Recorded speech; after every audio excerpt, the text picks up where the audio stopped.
एक छोटे से गांव में एक आदमी रहता था। उसके घर के पास में एक पहाड़ था जहां पर वह रोज सुबह जाता, वहां पर थोड़ी देर उस पहाड़ पर बैठता, फिर वापस आ जाता। तो रोज की तरह वह सुबह सुबह जा रहा था। पीछे से उसका छोटा सा बेटा आया। उसने आ करके उसका हाथ पकड़ लिया और कहा कि आज मैं भी आपके साथ चलूंगा। उसने पहले तो उसको थोड़ा सा समझाया और मना किया, कहा कि जो रास्ता है वो बहुत ही छोटा है और चढ़ाई बहुत ज्यादा है, तो तू मेरे साथ नहीं चल पाओगे। लेकिन फिर जब उस बेटे ने जिद करी तो पिता मान गया। वो दोनों पहाड़ पर चढ़ने लगे।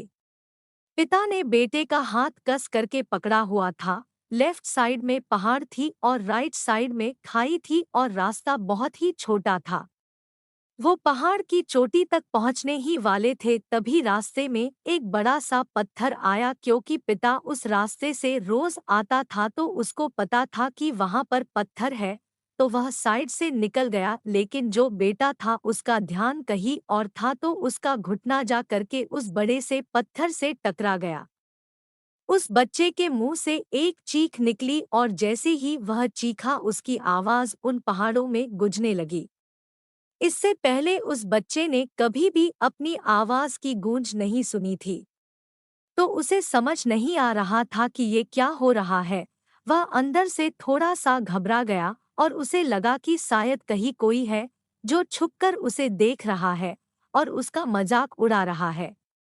फिर उस बच्चे ने बोला, कौन हो तुम? तो जब उस बच्चे ने उस गूंज को सुना तो उसे गुस्सा आ गया। उसे लगा कि कौन है ये जो मेरा मजाक उड़ाए चला जा रहा है। फिर उसने गुस्से से कहा कि मैं तुम्हें छोड़ूंगा नहीं। और फिर जैसे ही उसने उस गूंज को सुना वह घबरा गया। उसके पिता समझ गए थे कि क्या हो रहा है। उसने अपने पिता का हाथ कस के पकड़ लिया और उनसे पूछा कि कौन है ये जो मुझे इतना तंग कर रहा है, कौन है ये जो मुझे इतना डरा रहा है। तो उसके पिता थोड़ा सा मुस्कुराए और उन्होंने खाई की तरफ देखा और जोर से बोला, मैं तुमसे बहुत प्यार करता हूँ। वह सुनकर वह बच्चा हैरान हो गया और उसे समझ नहीं आया कि हो क्या रहा है, क्योंकि वही इंसान जो उसका मजाक उड़ा रहा है, उसको तंग कर रहा है, वह उसके पिता को बोल रहा है कि मैं तुमसे बहुत प्यार करता हूँ। तो उसके पिता अपने बेटे को देखा और वो समझ गए कि उसके मन में क्या चल रहा है। और फिर दोबारा उन्होंने बोला, तुम बहुत अच्छे हो। और ये सुनकर उनका बेटा थोड़ा सा मुस्कुराया और पूछा अपने पिता से कि ये क्या हो रहा है।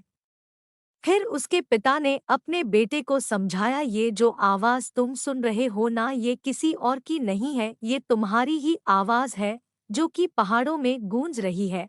और तुम्हें अपनी ही आवाज सुनाई दे रही है। जैसे तुम बोलते हो ठीक वैसा ही तुम्हें सुनाई देता है। अगर तुम गुस्से से कुछ कहोगे तो पलट करके जो आवाज आएगी उसमें भी गुस्सा होगा, लेकिन अगर तुम कुछ अच्छा कहोगे तो वो आवाज भी अच्छी होगी। बिल्कुल इसी तरह से हमारी जिंदगी में भी होता है। जैसा तुम अपने मन में इस जिंदगी के बारे में सोचते हो, ये जिंदगी तुम्हारे लिए बिल्कुल वैसी ही हो जाती है। अगर तुम मन ही मन अपने आप से ये बोलते रहोगे कि मेरी जिंदगी तो बहुत बुरी है, तो तुम्हारी जिंदगी सच में बुरी हो जाएगी। और अगर तुम अपनी जिंदगी से प्यार करोगे तो तुम्हारी जिंदगी भी तुमसे प्यार करेगी। ये बात उस बच्चे के दिमाग में घर कर गई और फिर वे दोनों उस पहाड़ की चोटी पर गए। लेकिन बच्चे के दिमाग में यही बात घूम रहा था और फिर वह बच्चा खिलखिला कर हंसा और उसने अपने दोनों हाथ खोले और अपनी पूरी ताकत से बोला, मैं तुमसे बहुत प्यार करता हूँ। कहानी पसंद आए तो लाइक करो। मुझे पूरी उम्मीद है कि इस मोटिवेशनल स्टोरी से आपको प्रेरणा मिली होगी। अगर आप चाहते हो कि ऐसे ही कहानियां आपको मिलती रहे तो चैनल को सब्सक्राइब करें और अपने दोस्तों के साथ शेयर करो। धन्यवाद।